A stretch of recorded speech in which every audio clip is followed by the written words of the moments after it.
Vous ne pouvez pas rester ici pendant les discussions médicales. L'infirmière empêcha Isaiah d'entrer dans la salle de pause. Je dois juste vider les poubelles, madame. L'agent d'entretien brandit ses produits d'entretien. Trouvez un autre moment. Nous discutons de cas graves. Les autres membres du personnel le regardèrent avec agacement et mépris. Les gens comme vous ne comprendraient pas de quoi nous parlons de toute façon. Ils ne savaient pas qu'il avait suivi 12 ans de formation médicale au combat. Ce qu'ils ignoraient pouvait coûter la vie à leurs patients. Avant de nous plonger dans cette histoire poignante de fraternité et de rédemption, laissez un commentaire ci-dessous et dites-nous d'où vous nous regardez. L'histoire d'aujourd'hui vous emmènera dans un voyage émouvant à travers les couloirs d'un hôpital pour anciens combattants, où des héros inattendus émergent lorsque des vies sont en jeu. Bonne lecture. Le problème quand on sert son pays, c'est que le service ne s'arrête jamais vraiment. Les mots du général Marcus Wellington restèrent coincés dans sa gorge. Sa main agrippa le podium, tandis qu'un violent tremblement parcourait son corps. L'auditorium bondé de l'hôpital des anciens combattants de Washington DC se tut. « Monsieur, vous allez bien ?» demanda le docteur Patricia Clearwater depuis le premier rang. Marcus tenta de poursuivre sa présentation sur l'amélioration des soins de santé pour les anciens combattants, mais sa vision se brouilla. Les visages des 200 anciens combattants et du personnel hospitalier se transformèrent en un kaléidoscope tournoyant. Son uniforme décoré, orné de rubans provenant de 3 guerres, lui sembla soudain incroyablement lourd. À 62 ans, Marcus Wellington avait survécu au combat au Vietnam, dans le Golfe Persique et en Irak. Il avait mené des hommes à travers des barrages d'artillerie et des embuscades d'insurgés. Mais maintenant, debout devant ses frères d'armes lors de ce qui aurait dû être une réunion de consultation de routine, son corps le trahissait. Une autre secousse, plus forte cette fois, fit tomber ses notes sur le sol. Sa respiration devint difficile, chaque inspiration était un combat. La Distinguished Service Cross sur sa poitrine se soulevait et s'abaissait frénétiquement. « Que quelqu'un appelle les secours !» cria James Thompson, un coordinateur vétéran assis près du fond de la salle. Les jambes de Marcus se sont dérobées sous lui. La dernière chose qu'il a vue avant de s'effondrer, ce sont les visages inquiets des hommes et des femmes qu'il avait passé sa carrière post-militaire à essayer d'aider. Des vétérans qui lui avaient fait confiance pour améliorer leurs soins médicaux, qui s'étaient rassemblés pour entendre ses recommandations concernant leur hôpital. Lorsque son corps heurta le sol de la scène, des convulsions secouèrent son corps. Les anciens combattants dans le public, dont beaucoup étaient en fauteuil roulant ou marchaient avec des cannes, poussèrent des cris d'alarme. Plusieurs se précipitèrent malgré leur propre handicap. Le docteur Michael Harrison, cardiologue en chef de l'hôpital, fut le premier à atteindre Marcus. Son pouls était irrégulier, sa respiration superficielle et rapide. Le visage du général avait pris une teinte bleue inquiétante. « Appelez une civière immédiatement », aboya le docteur Harrison. « Et préparez la salle d'urgence 3. » L'ironie de la situation n'échappa à personne. Marcus Wellington, qui avait passé les 5 dernières années de sa retraite à militer pour une meilleure prise en charge médicale des anciens combattants, luttait désormais pour sa vie dans l'hôpital même qu'il avait tenté d'améliorer. Mais ce qu'aucun d'entre eux ne savait, c'est que cet effondrement allait déclencher une série d'événements qui allaient révéler un secret mortel et mettre en lumière un héros improbable travaillant de nuit dans l'ombre de l'hôpital. Les portes de la salle d'urgence s'ouvrirent brusquement. Marcus Wellington gisait inconscient sur le brancard, sa poitrine se soulevant et s'abaissant dans un halètement désespéré. Le docteur Patricia Clearwater courait aux côtés des ambulanciers, son stéthoscope rebondissant contre son cou. « La salle 3 est prête », annonça le docteur Michael Harrison depuis le comptoir d'accueil. En quelques minutes, 8 des meilleurs spécialistes de l'hôpital se pressèrent dans la petite salle des urgences. Le docteur Jennifer Brooks, toxicologue en chef, examina les pupilles de Marcus à l'aide d'une petite lampe torche. Elles étaient dilatées et ne réagissaient pas. « Son rythme cardiaque est complètement irrégulier », déclara le docteur Harrison en étudiant le moniteur. Les lignes vertes sautaient de manière erratique sur l'écran. 1 minute, il est à 40 battements par minute, la minute d'après, il est à 120. Le docteur Clearwater appuya ses doigts contre le poignet de Marcus. Les tremblements s'aggravent. Regardez ses mains. Les doigts de Marcus tremblaient constamment, même dans son état inconscient. Sa respiration était devenue superficielle, irrégulière. Cela pourrait-il être lié à son passé militaire ? Demanda le docteur Brooks. Elle consulta le dossier médical de Marcus sur sa tablette. Il est indiqué ici qu'il était au Vietnam de 1968 à 1970. Une exposition à l'agent orange ? Le docteur Harrison secoua la tête. Nous avons effectué ces tests lorsqu'il est venu ici pour la première fois pour son traitement contre l'arthrite, il y a 2 ans. Tout était normal. Et ses activités récentes? Demanda le docteur Clearwater. Il travaillait comme consultant pour l'administration des anciens combattants, n'est-ce pas? Laissez-moi vérifier son emploi du temps, dit le docteur Brox en parcourant les dossiers. Il était à Fort Detrick il y a 2 semaines pour une sorte d'évaluation environnementale. L'équipe travailla frénétiquement. Ils prélevèrent des échantillons de sang, firent des radiographies thoraciques et branchèrent Marcus à tous les moniteurs disponibles. Son état continua de s'aggraver. Les tremblements se propagèrent de ses mains à tout son corps. Cela ne correspond à aucun profil d'empoisonnement standard, marmonna le docteur Brox en examinant les premiers résultats sanguins. La toxicologie ne montre rien d'inhabituel. Son activité cérébrale est étrange aussi, ajouta le docteur Clearwater. C'est comme si son système nerveux s'éteignait petit à petit. Le docteur Harrison prit la décision difficile. Nous devons le plonger dans un coma artificiel. Son corps ne peut pas supporter ce stress. Alors que l'équipe médicale préparait la sédation, aucun d'entre eux ne remarqua l'agent d'entretien qui nettoyait le couloir à l'extérieur.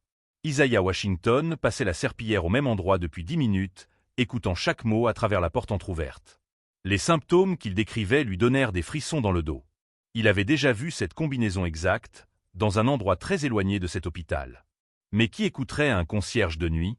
Le docteur Robert Chang est arrivé à l'hôpital à 6 heures du matin. En tant que spécialiste des pathologies liées à l'armée au sein du département des anciens combattants, il avait été appelé pour prendre en charge le cas de Marcus. L'équipe des urgences avait travaillé toute la nuit sans résultat. « Montrez-moi tout », a dit le docteur Chang au docteur Clearwater. Ils se rendirent à l'unité de soins intensifs où Marcus était allongé, relié à plusieurs machines.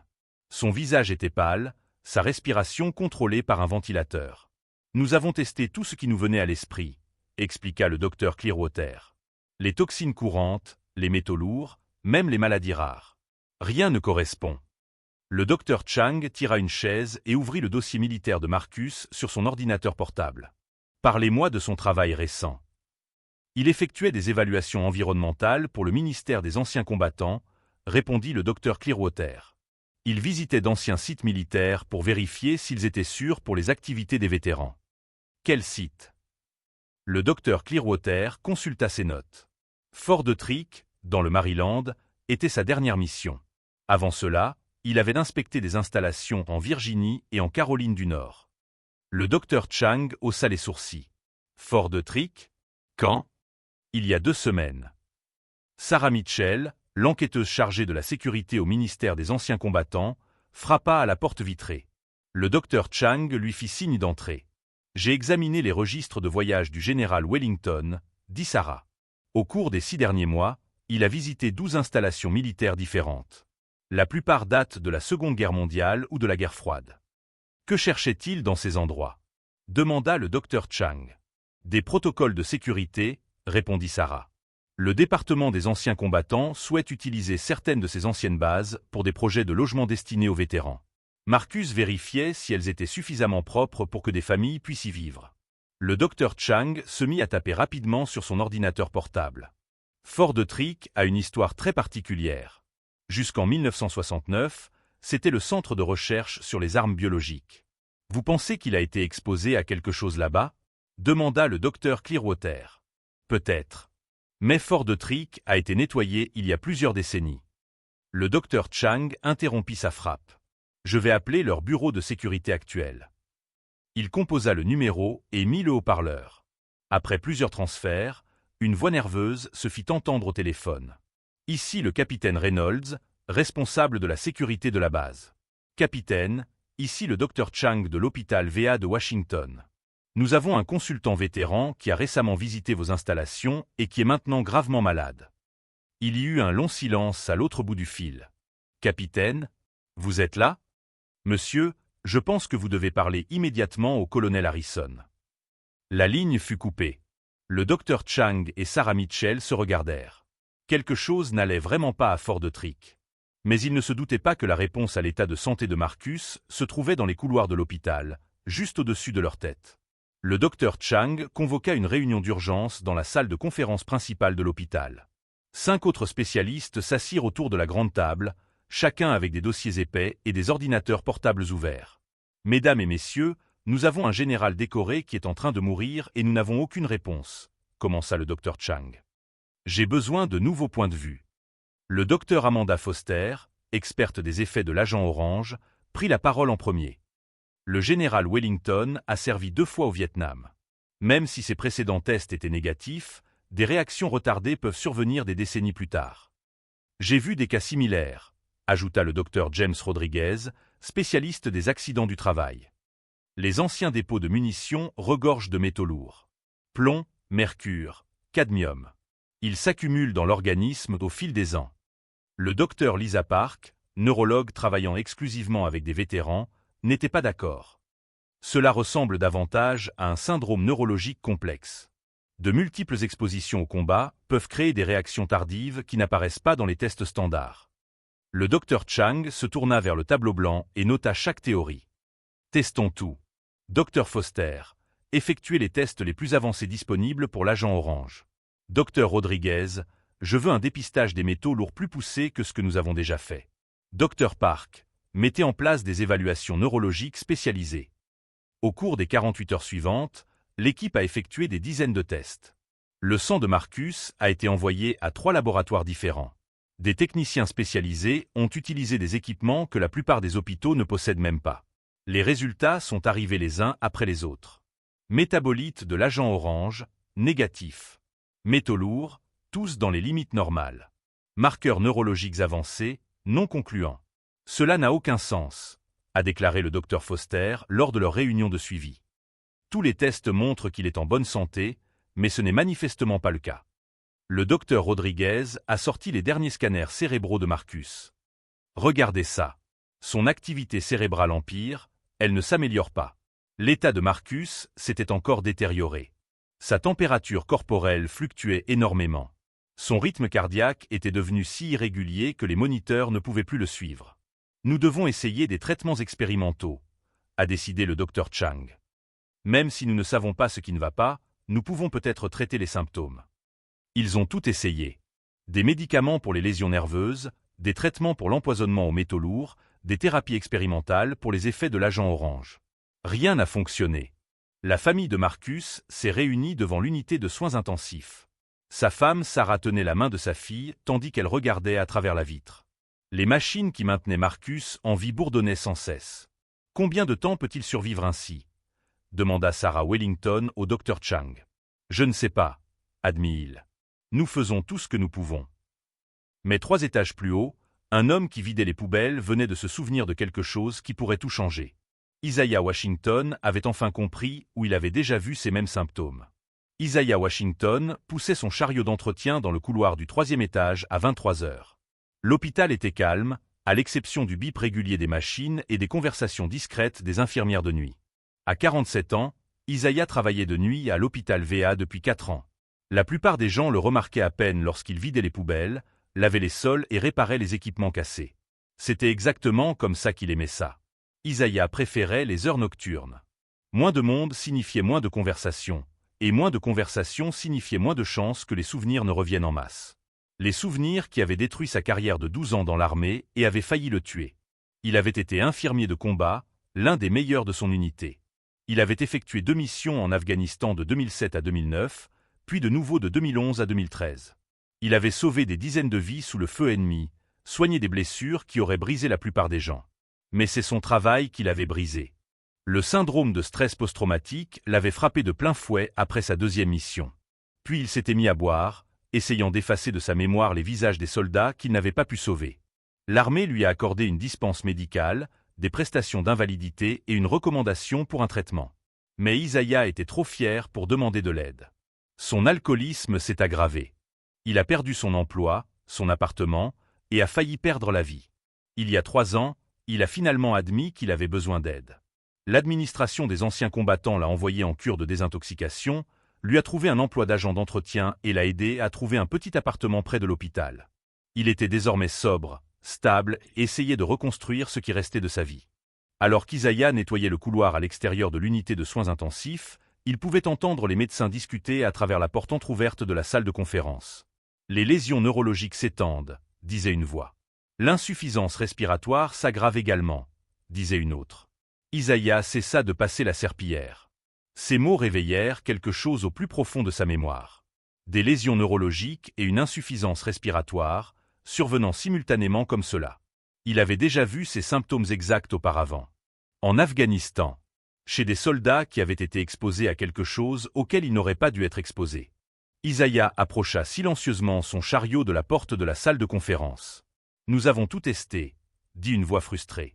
L'agent orange, les métaux lourds, les agents biologiques. Rien n'explique cette combinaison de symptômes.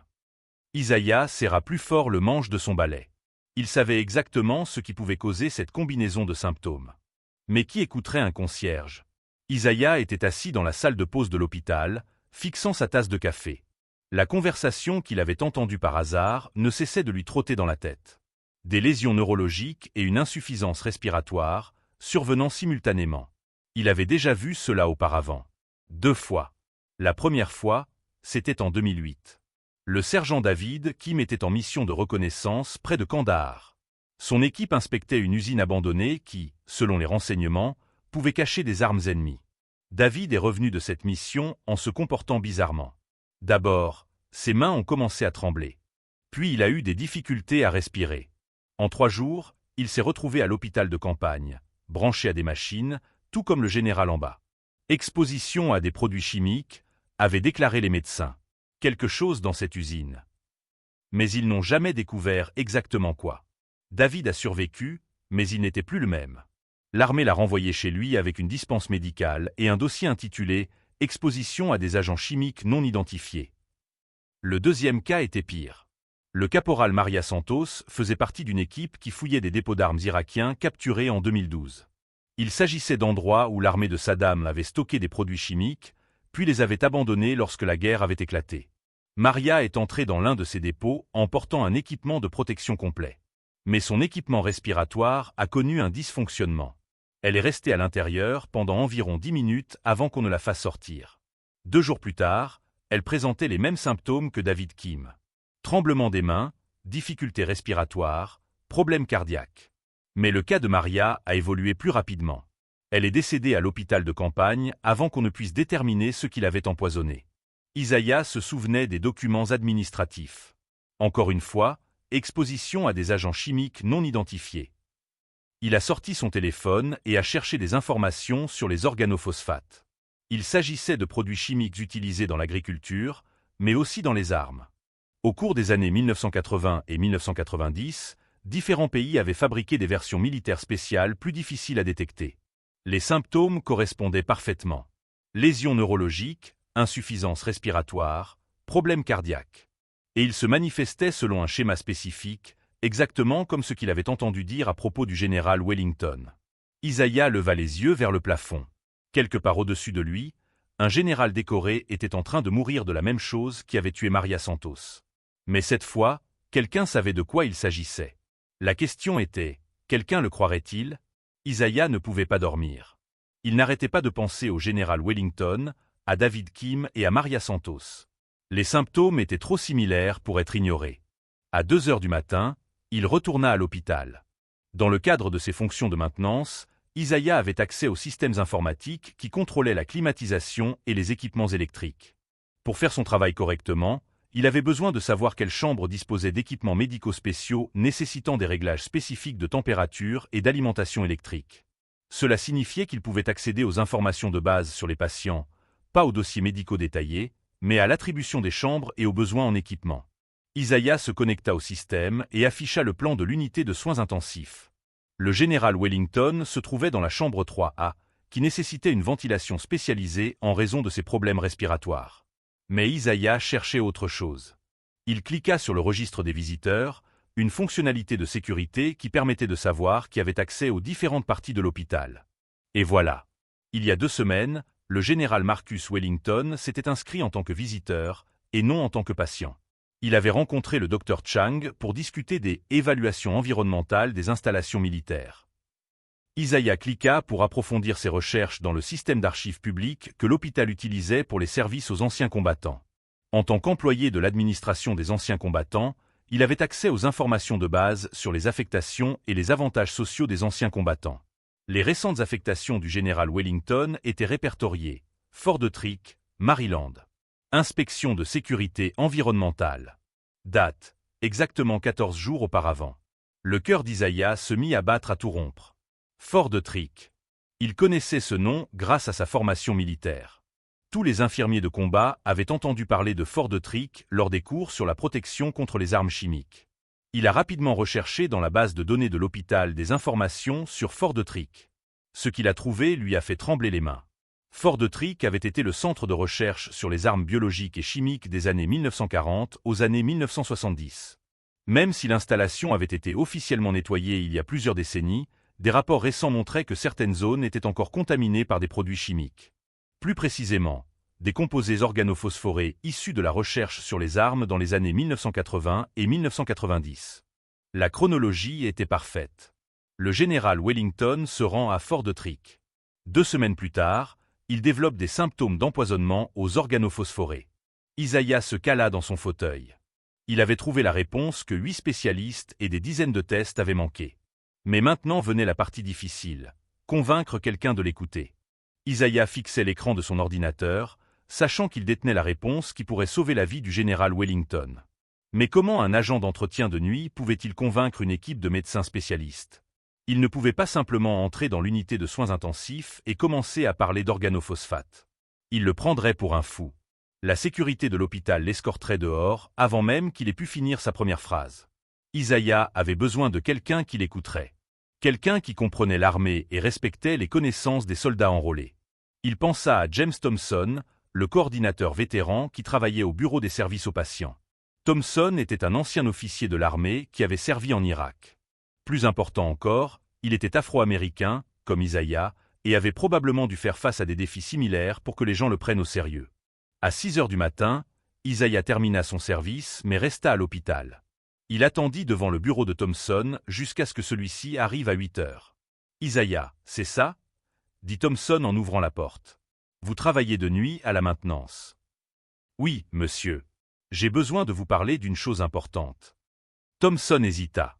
Il avait un emploi du temps chargé et les demandes d'entretien passaient généralement par différents canaux. « C'est à propos du général Wellington », ajouta Isaiah. Cela attira l'attention de Thompson. Il ouvrit la porte de son bureau et fit signe à Isaiah d'entrer. « Qu'y a-t-il avec le général ?» Isaiah prit une profonde inspiration. « Je pense savoir ce qui ne va pas chez lui. Les médecins ont tout testé, sauf ce qu'il fallait. » Thompson se cala dans son fauteuil. « Isaiah, j'apprécie votre sollicitude, mais l'équipe médicale compte 8 spécialistes qui travaillent sur ce cas. Monsieur, j'ai été infirmier de combat pendant 12 ans. J'ai déjà vu ces symptômes exacts. 2 fois. » Isaiah passa les 20 minutes suivantes à tout expliquer. David Kim, Maria Santos, les usines et les dépôts d'armes abandonnés, la chronologie avec Fort Detrick, la recherche sur les organophosphates. Thompson écouta sans l'interrompre. Quand Isaiah eut terminé, Thompson resta silencieux pendant un long moment. « Vous pensez vraiment qu'il s'agit d'un empoisonnement chimique provenant de Fort Detrick ? » « Oui, monsieur. Les symptômes correspondent parfaitement, et le timing est bon. » Thompson décrocha son téléphone. « Laissez-moi appeler le docteur Chang. » Pour la première fois depuis des jours, Isaiah ressentit de l'espoir. Le docteur Chang répondit à son téléphone dès la 2e sonnerie. « Thompson, que puis-je faire pour vous ? » ?»« Docteur, j'ai ici quelqu'un qui pourrait avoir des informations sur l'état de santé du général Wellington. » »« Quel genre d'informations ?» Thompson regarda Isaiah, qui ajustait nerveusement son uniforme de maintenance. « Il s'agit d'une consultation spécialisée sur les expositions chimiques en situation de combat. Faites-le venir. » 10 minutes plus tard, Thompson et Isaiah se tenaient devant la salle de conférence de l'unité de soins intensifs. À travers la vitre, ils pouvaient voir le docteur Chang discuter avec 3 autres médecins autour d'une table couverte de résultats d'examen et de dossiers médicaux. « N'oublie pas, » murmura Thompson à Isaiah, « tiens-t'en aux faits.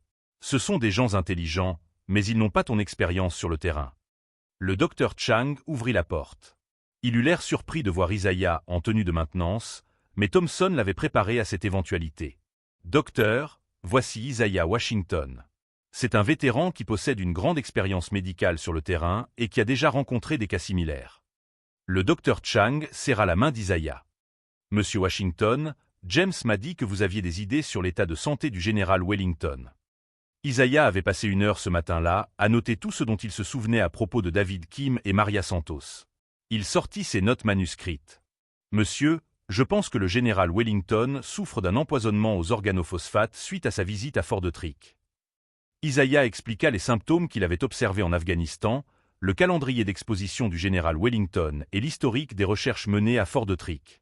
Il prit soin d'utiliser les termes médicaux appropriés et de mentionner des détails précis. Le docteur Chang lut les notes d'Isaiah. Les autres médecins se rassemblèrent autour d'eux pour étudier la comparaison entre le cas actuel et les deux cas sur le terrain décrits par Isaiah. La progression des symptômes correspond exactement, murmura le docteur Chang.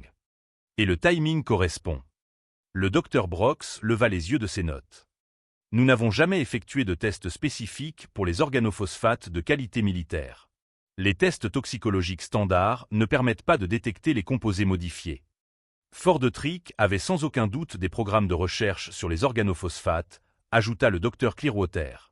Je peux appeler leur service médical pour confirmer les niveaux de contamination actuels. Le docteur Chang prit sa décision. Effectuez un panel spécialisé pour les métabolites des organophosphates. Et apportez-moi tout ce que nous avons sur les antidotes pour ce type d'empoisonnement. Isaiah sentit ses genoux fléchir de soulagement. Ils allaient tester sa théorie. Mais trouveraient-ils les réponses à temps? Les résultats des tests spécialisés sont arrivés à 14 heures le lendemain. Le docteur Brox a fait irruption dans l'unité de soins intensifs, le rapport du laboratoire à la main. Nous avons trouvé, a-t-elle annoncé à l'équipe médicale, des métabolites d'organophosphates dans son sang, à des niveaux élevés. Le docteur Chang a saisi le rapport et a parcouru les chiffres. Cela confirme le diagnostic d'empoisonnement. Isaiah avait raison. En quelques minutes, le docteur Brox préparait le traitement antidote. La pralidoxime et l'atropine, deux médicaments spécialement conçus pour contrer l'empoisonnement aux organophosphates. Nous devons ajuster les doses, expliqua-t-elle aux infirmières. Il ne s'agit pas d'une exposition aiguë due à un incident isolé. Il s'agit d'une exposition chronique sur plusieurs heures à Fort Detrick. La première injection fut administrée dans la perfusion intraveineuse du général Wellington à 15h15. L'équipe médicale se rassembla autour de son lit, observant les moniteurs à la recherche du moindre signe d'amélioration. Au début, rien ne changea. Son rythme cardiaque restait irrégulier. Sa respiration était toujours contrôlée par le respirateur. Les tremblements continuaient. Mais 6 heures plus tard, le docteur Clearwater remarqua quelque chose de différent. « Regardez son activité cérébrale », dit-elle en montrant le moniteur EEG. Les schémas deviennent plus organisés. À 22 heures, les changements étaient évidents. Le rythme cardiaque du général Wellington s'était stabilisé. Sa respiration était moins laborieuse, même avec l'aide du respirateur. « Ça marche », dit le docteur Chang à voix basse. Après 10 jours de traitements infructueux, nous avons enfin des progrès. 3 étages au-dessus d'eux, Isaiah vérifiait le système de filtration de l'air dans l'unité de soins intensifs. Une partie de son travail consistait à surveiller les systèmes électroniques qui soutenaient les soins aux patients. Il pouvait voir l'amélioration des signes vitaux du général Wellington sur l'ordinateur de maintenance qui suivait la consommation d'énergie des équipements médicaux. Les machines fonctionnaient moins fort. Le général allait mieux. Le docteur Chang s'assit pour rédiger son rapport officiel. Sous la rubrique « Facteurs ayant contribué au diagnostic », il écrivit « La consultation d'un spécialiste concernant les expositions chimiques liées au combat a fourni des informations cruciales sur la possibilité d'un empoisonnement aux organophosphates. » Il ne mentionna pas que le spécialiste était un technicien de maintenance. Mais Isaiah le savait. Pour la première fois depuis des années, sa formation médicale au combat avait de nouveau sauvé une vie. Le général allait vivre. 72 heures après la première injection d'antidote, le général Marcus Wellington ouvrit les yeux. Le docteur Clearwater vérifiait son dossier lorsqu'elle remarqua qu'il essayait de fixer son visage. Elle appela immédiatement le docteur Chang. « Général Wellington, vous m'entendez ?»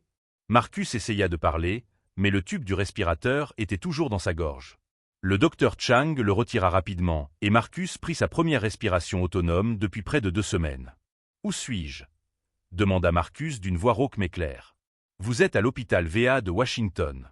Vous êtes resté inconscient pendant 13 jours. » Marcus regarda autour de lui dans la salle de soins intensifs, observant toutes les machines et les moniteurs. Sa femme, Sarah, dormait dans un fauteuil à côté de son lit.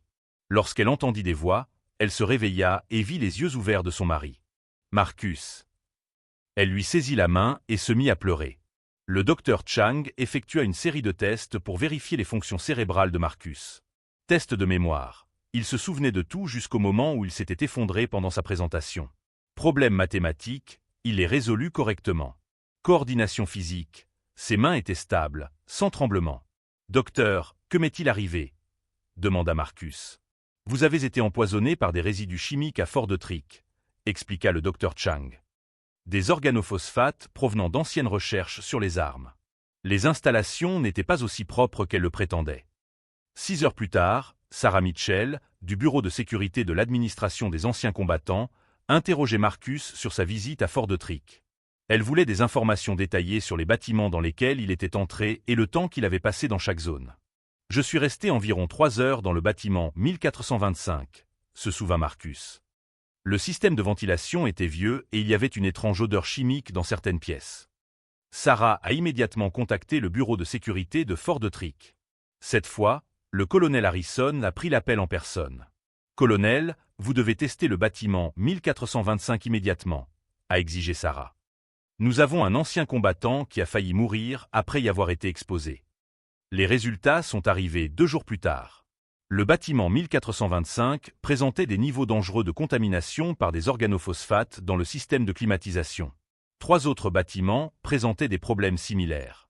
Plus important encore, les registres de Fort Detrick montraient que 6 autres vétérans avaient effectué des inspections similaires à la base au cours des 6 derniers mois. Sarah a retrouvé la trace des 6 vétérans. 2 d'entre eux avaient développé des symptômes légers, mais avaient été traités pour d'autres affections. Ils ont immédiatement été testés et il s'est avéré qu'ils avaient été exposés à des organophosphates. Le traitement a commencé sans délai. Marcus n'était plus seul dans son rétablissement.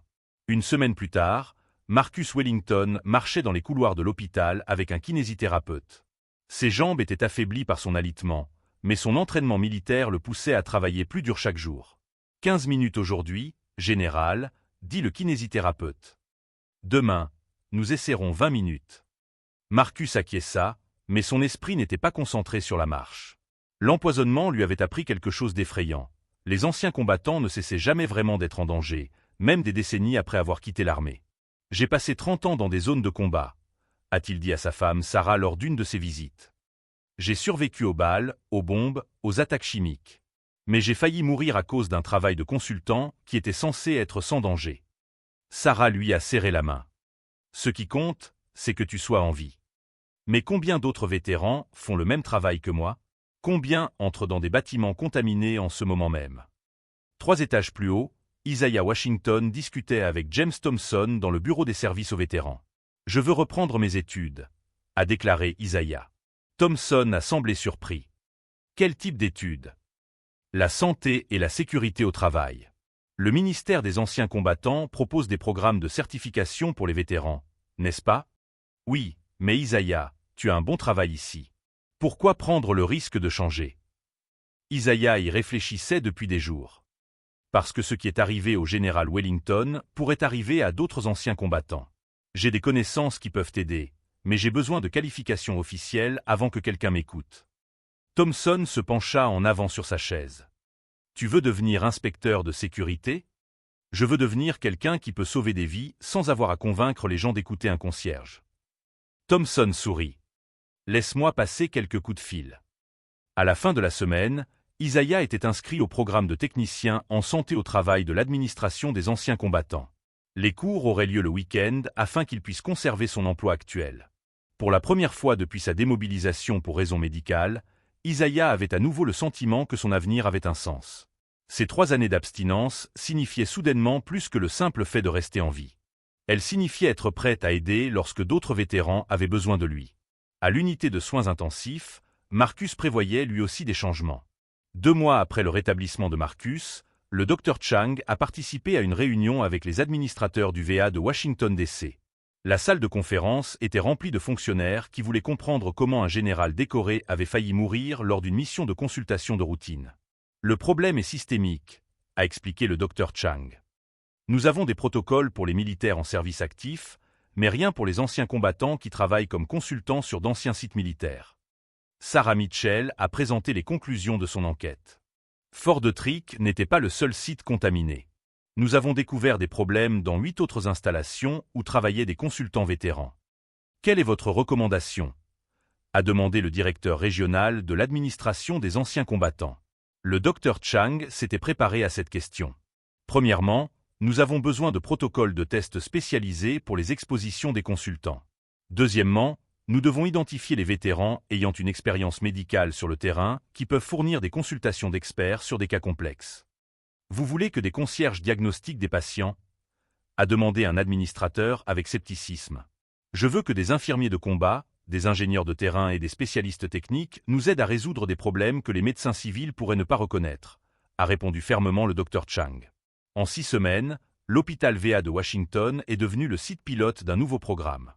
Les anciens combattants ayant une expérience militaire pertinente pouvaient postuler pour devenir consultants médicaux officiels pour les cas impliquant des expositions liées à l'armée. Isaiah a été la première personne approuvée. Pendant ce temps, Fort Detrick menait la décontamination la plus complète de son histoire. Les équipes environnementales ont découvert une contamination dans 12 autres bâtiments. Le nettoyage coûterait des millions de dollars, mais il permettrait d'éviter de futurs empoisonnements. Le ministère des Anciens Combattants a également créé une nouvelle base de données. Chaque consultant vétéran travaillant dans des installations militaires verrait son historique d'exposition suivi et surveillé afin de détecter d'éventuels problèmes de santé. Le Dr Chang a publié ses conclusions dans le Journal of Occupational Medicine.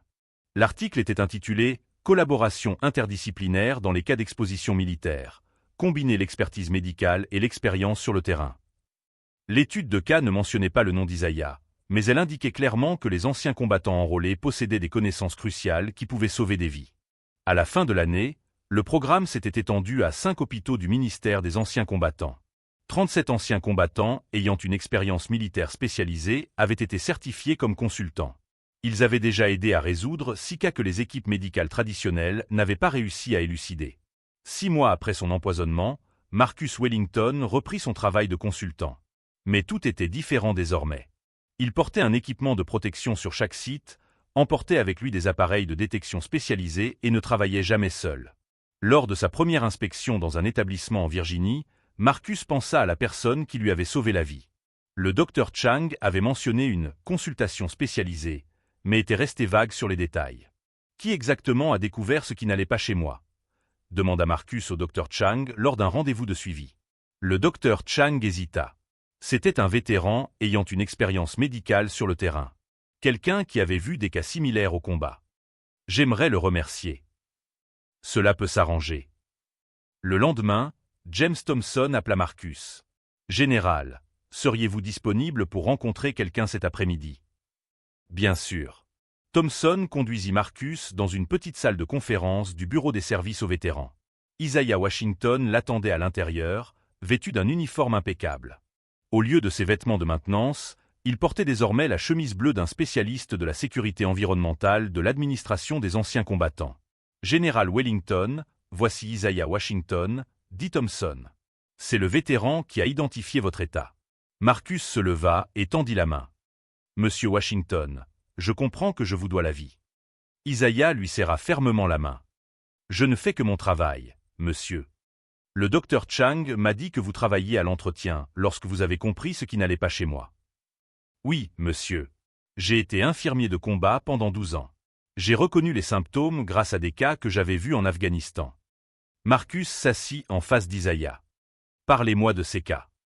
Pendant l'heure qui suivit, Isaiah décrivit David Kim et Maria Santos, les installations abandonnées, les expositions aux organophosphates. Marcus écouta attentivement, prenant des notes. Vous avez sauvé la vie de 3 personnes grâce à vos connaissances, dit Marcus. La mienne et celle des 2 autres vétérans qu'ils ont trouvés à Fort Detrick. En fait, c'est plus que cela maintenant, monsieur. Isaiah expliqua son nouveau rôle de spécialiste en sécurité environnementale. Depuis l'obtention de sa certification, il avait été consulté dans 14 cas impliquant l'exposition d'anciens combattants. 7 d'entre eux avaient nécessité un traitement immédiat. Le département des anciens combattants étendra le programme à 20 hôpitaux l'année prochaine, ajouta Isaiah. Marcus sourit. On dirait que vous avez trouvé votre vocation. J'ai retrouvé ma raison d'être, monsieur. 1 an plus tard, Marcus Wellington se tenait sur le même podium où il s'était effondré. L'auditorium de l'hôpital VA de Washington était à nouveau bondé, mais cette fois-ci, l'ambiance était à la fête. Mesdames et messieurs, commença Marcus, Nous rendons aujourd'hui hommage à un programme qui a sauvé 47 vies de vétérans au cours de sa première année d'existence. Le public applaudit lorsqu'Isaiah Washington monta sur scène. Il portait l'uniforme officiel d'un spécialiste principal en sécurité environnementale, avec des décorations sur la poitrine. Ce programme fonctionne parce qu'il reconnaît une vérité simple, poursuivit Marcus.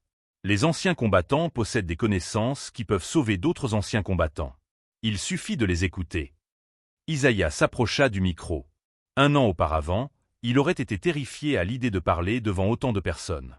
Mais son travail lui avait donné confiance en lui. Quand j'ai vu les symptômes du général Wellington pour la première fois, je ne pensais pas que quelqu'un écouterait un agent d'entretien, dit Isaiah. Mais James Thompson et le Dr Chang ont prouvé que le ministère des anciens combattants accorde de l'importance aux connaissances, quelle que soit leur provenance. Le Dr Chang les a rejoints sur scène avec un épais dossier. Le programme de consultants vétérans s'est étendu à 32 hôpitaux à travers le pays.